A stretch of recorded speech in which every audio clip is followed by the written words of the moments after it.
Analogy का आपका question है, जिस प्रकार से 9 का संबंध 80 से है उसी प्रकार से 100 का संबंध क्वेश्चन मार्क की किस संख्या के साथ होगा, ये आपको फाइंड आउट करना है। इसके लिए आपको 4 ऑप्शन है, A B C D given है, तो इसे हमें सोल्व करने की कोशिश करते हैं। तो सबसे पहले हमें देखते हैं 9 से हमें 80 पर जाना है। तो अगर 9 को 9 से आपस में गुणा कर दिया जाए तो नामे नामे 81 हो जाता है, और 81 में से हमें एक को अगर घटा देते हैं तो हमें 80 पर पहुंच जाएंगे। हमने क्या किया, 9 को आपस में 9 से गुणा कर दिया और उसमें से एक घटा दिया।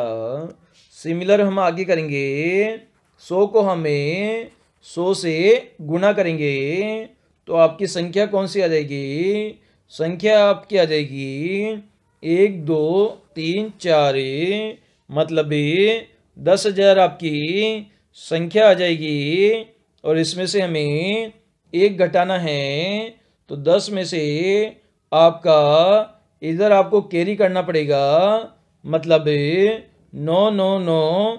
तो इस प्रकार से 10 में से एक जाएगा, 9 बचेगा और रिमेनिंग 9 हम लिख देंगे 3 बार, तो आपकी संख्या हो जाएगी 9,999 आपकी संख्या हो जाएगी, जो कि आपका ऑप्शन नंबर डी में गिवन है। तो डी यहाँ पर हमारा आंसर हो जाएगा।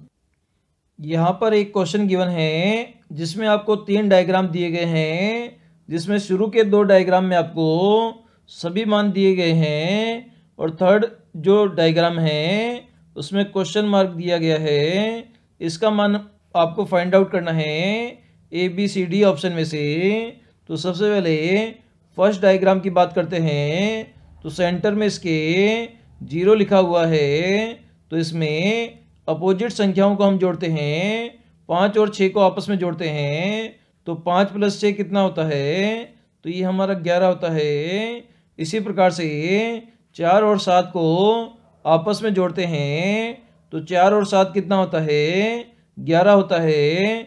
अगर 11 में से 11 को घटा दिया जाए तो हमारी संख्या कौन सी आएगी, 0 हमारी संख्या आएगी, जो कि हमारा सेंटर का अंक है।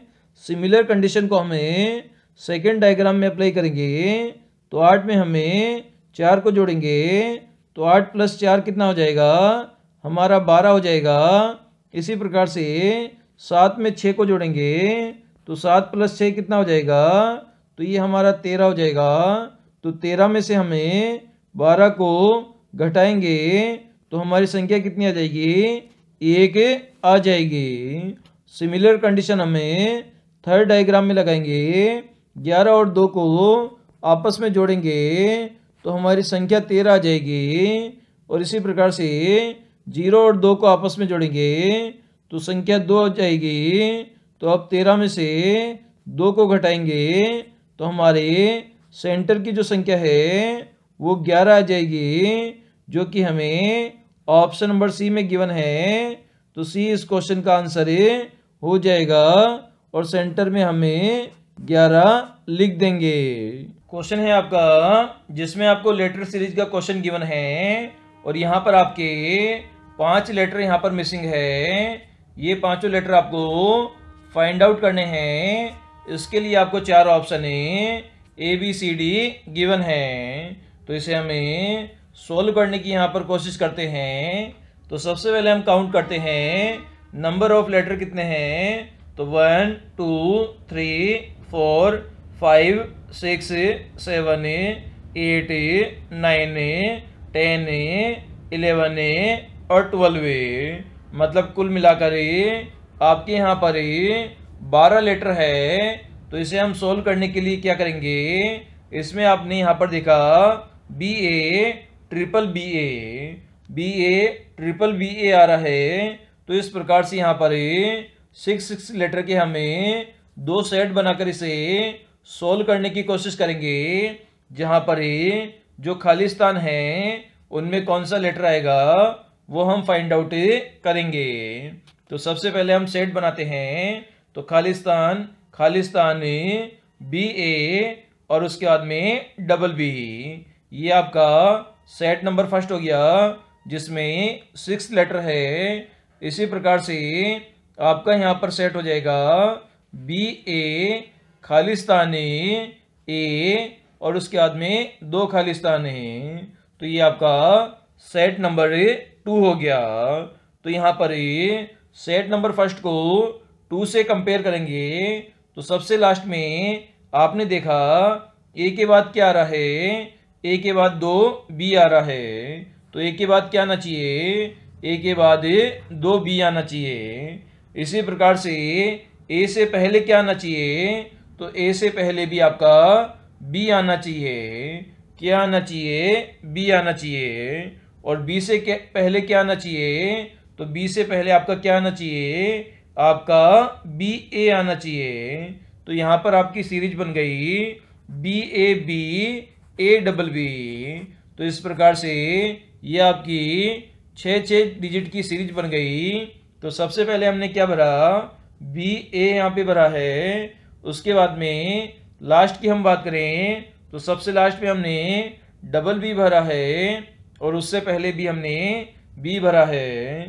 तो इस प्रकार से आपने बी ए ट्रिपल बी यहाँ पर भरा है, जो कि आपको ऑप्शन नंबर डी में गिवन है। तो डी इस क्वेश्चन का आंसर हो जाएगा। है आपका जिसमें आपको बेमेल विकल्प का चयन करना है। इसके लिए आपको 4 ऑप्शन है, ए बी सी डी आपको गिवन है। तो इसे हम सोल्व करने की कोशिश करते हैं। तो सबसे पहले हमारा ए ऑप्शन है जिसमें संख्या में 64 से 73 गिवन है। बी ऑप्शन में 46 और 57 गिवन है। सी ऑप्शन में 38 और 49 गिवन है। और डी ऑप्शन में 41 और 52 हमें गिवन है। तो इसे हम सोल्व करते हैं। तो इनका डिफरेंस हम निकालते हैं। 73 में से हमें 64 घटाएंगे तो आपका 9 बचेगा। इसी प्रकार से 57 में से 46 को घटाओगे तो आपका 11 बचेगा। इसी प्रकार से 49 में से 38 को अगर आप घटा दोगे तो आपकी संख्या 11 बचेगी। सिमिलरली 52 में से 41 को घटाओगे तो भी आपकी संख्या 11 बचेगी। तो यहाँ पर आप देख पा रहे हैं बी सी डी तीनों ऑप्शन में हमारी जो डिफरेंस आ रहा है वो 11 का आ रहा है, लेकिन ए ऑप्शन में 64 माइनस 73 ये आपका डिफरेंस 9 का आ रहा है। तो ए हमारा बेमेल विकल्प हो जाएगा और ए हमारा इस क्वेश्चन का आंसर भी हो जाएगा। नंबर सीरीज का क्वेश्चन गिवन है 1 3 7 15 क्वेश्चन मार्क के 63 127। तो यहाँ पर क्वेश्चन मार्क का मान आपको फाइंड आउट करना है A B C D option में से। तो कैसे इसे सोल्व करेंगे, तो सबसे पहले हमें 1 से 3 पर पहुँचना है। अगर 1 को 2 से गुणा कर दिया जाए तो हमारा 2 हो जाएगा और इसमें 1 जोड़ दिया जाए तो हम 3 पर पहुंच जाएंगे। इसी प्रकार से हमें 3 से 7 पर पहुंचना है। तो 3 को हम 2 से गुणा करेंगे तो 6 हो जाएगा। इसमें 1 जोड़ेंगे तो हम 7 पर पहुंच जाएंगे। इसी प्रकार से हमें 7 से 15 पर पहुंचना है। तो 7 को हम 2 से गुणा करेंगे और इसमें 1 जोड़ेंगे तो 7 दूनी 14 और 1 15 हो जाएगा। इसी प्रकार से 15 से हमें क्वेश्चन मार्क पर पहुंचना है। तो 15 को 2 से गुणा करेंगे और 1 जोड़ेंगे, क्योंकि प्रीवियस 3 संख्याओं में भी ये कंडीशन हमने अप्लाई करी है। तो 15 दूना 30 हो जाएगा और 1 आप जोड़ोगे तो आपका 31 हो जाएगा। इसी प्रकार से 31 को आप 2 से गुणा करोगे तो 31 दूना 62 हो जाएगा और 1 जोड़ोगे तो आपका 63 हो जाएगा। आगे भी 63 को आप 2 से गुणा करोगे और 1 जोड़ोगे तो आपका 126 हो जाएगा। 126 में 1 जोड़ोगे तो आपका 127 प्राप्त हो जाएगा। मतलब जो क्वेश्चन मार्क है उसका मान कितना हो जाएगा, 31 हो जाएगा, जो कि हमें ऑप्शन नंबर बी में गिवन है। तो आंसर हमारा बी हो जाएगा। क्वेश्चन है आपका, इस डायग्राम में आपको बताना है कि कितने त्रिभुज है। इसके लिए आपके 4 ऑप्शन भी गिवन है। तो सबसे पहले हम बात करते हैं, ये वाला आपका डायग्राम है, तो इसमें छोटे त्रिभुज कितने हैं। आपके छोटे त्रिभुज 4 है। तो कुल त्रिभुज ज्ञात करने के लिए हम इसे दोगुना कर देते हैं, तो 4 दूनी 8 त्रिभुज है। मतलब नीचे वाले डायग्राम में कितने त्रिभुज है, 8 आपके त्रिभुज है। अब आगे हम बात करते हैं कि कौन से त्रिभुज बनेंगे ऊपर वाले डायग्राम से। तो ऊपर वाले डायग्राम को हमें 3 भागों में बांट लेते हैं। तो एक डायग्राम ये हो जाएगा, एक ये हो जाएगा, और एक आपका ये हो जाएगा। तो इससे कितने त्रिभुज बनेंगे, 2 त्रिभुज बनेंगे। सिमिलर इससे भी 2 त्रिभुज बनेंगे, और इससे भी आपके 2 त्रिभुज बनेंगे। फिर आपने एक थ्योरम पढ़ी होगी, जिसमें शीर्ष से अगर कोई रेखा किसी आधार पर हम खींचते हैं, तो उसे जितने भागों में बांटती है उन भागों को हम जोड़ लेते हैं। तो 1 और 2 भागों में बांट रही है, तो इससे हमारे 3 त्रिभुज बनेंगे। इसी प्रकार से इस शीर्ष से खींची गई रेखा यहाँ पर आधार को 1 + 2 भागों में बांट रही है, तो यहाँ पर भी आपके 3 त्रिभुज बनेंगे। सिमिलरली इस शीर्ष से खींची गई रेखा यहाँ पर 2 भागों में बांट रही है, तो यहाँ पर भी आपके 3 त्रिभुज बनेंगे।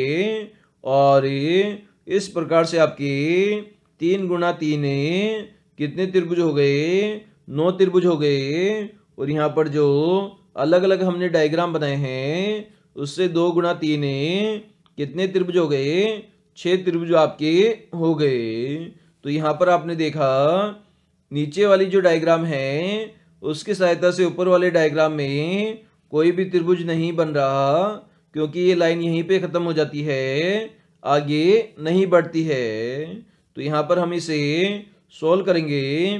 तो नीचे वाले से हमने 8 त्रिभुज बनाए, उसके बाद में शीर्ष से खींची गई रेखाओं से हमने 9 त्रिभुज बनाए, और अलग अलग डायग्राम बनाकर 6 त्रिभुज और बनाए। और सबसे बड़ा ये त्रिभुज हमारा हो जाएगा, जो कि ऊपर वाले डायग्राम में स्थित है। तो एक आपका ये हो जाएगा।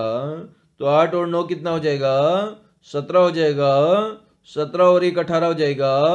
18 और 6 कितना हो जाएगा, ये आपका 24 हो जाएगा, जो कि आपको ऑप्शन नंबर ए में गिवन है। तो ए हमारा इस क्वेश्चन का आंसर ए हो जाएगा।